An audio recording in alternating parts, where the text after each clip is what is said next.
Bernard. Ah, voilà. Nous sommes nés avant la télévision, avant la pénicilline, avant les produits surgelés, les photocopies, le plastique, les verres de contact, la vidéo et le magnétoscope, et avant la pilule. Nous étions là avant les radars, les cartes de crédit, la bombe atomique, le rayon laser, avant le stylo à billes, avant les lave-vaisselle, les congélateurs, les couvertures chauffantes, avant la climatisation, avant les chevilles sans façade et avant que l'homme marche sur la lune. Nous nous sommes mariés avant de vivre ensemble. La vie en communauté se passait au couvent. Le fast-food, pour les Anglais, était un menu de carême. Et un Big Mac était un grand manteau de pluie.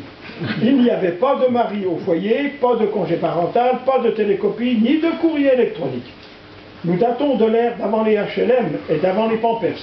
Nous n'avions jamais entendu parler de la modulation de fréquence, de cœur artificiel, de transplant, de machines à écrire électronique, ni de jeunes gens portant une boucle d'oreille. Pour nous, un ordinateur était quelqu'un qui conférait un ordre ecclésiastique, une puce était un parasite, et une souris était de la nourriture de chat. Les paraboles se trouvaient dans la Bible, pas sur les toits. Un site était un point de vue panoramique, un CD-ROM nous aurait fait penser à une boisson jamaïcaine, un joint empêchait un robinet de goûter, l'herbe était pour les vaches, et une cassette servait à ranger les bijoux. Un téléphone cellulaire aurait été installé dans un pénitencier.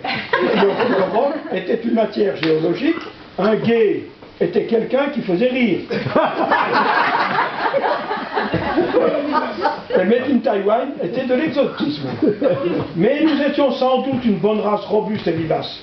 Quand on songe à tous les changements qui ont bouleversé le monde et à tous les ajustements que nous avons su négocier, pas étonnant que nous nous sentions parfois sûrs de nous et fiers d'avoir su sauter le fossé entre nous et la génération d'aujourd'hui.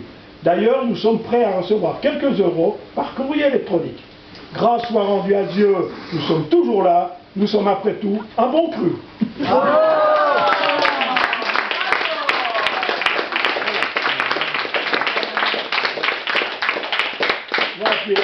Juste un petit truc de Woody Allen, qui est on devrait vivre la vie à l'envers. Tu commences par mourir. Ça élimine ce traumatisme qui nous suit toute la vie. Après, tu te réveilles dans une maison de retraite en allant mieux de jour en jour. Alors, on te met dehors sous prétexte de bonne santé, tu commences par toucher la retraite.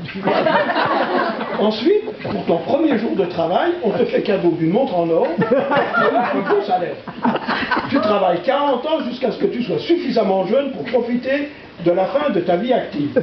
Tu vas de fête en fête, tu bois, tu vis plein d'histoires d'amour, tu n'as pas de problème grave, tu te prépares à faire des études universitaires. Puis c'est le collège. Tu t'éclates avec tes copains, sans aucune obligation, jusqu'à devenir bébé. Les 9 derniers mois, tu les passes flottants, tranquilles, avec chauffage central, room service, etc. Et au final, tu quittes ce monde dans un orgasme.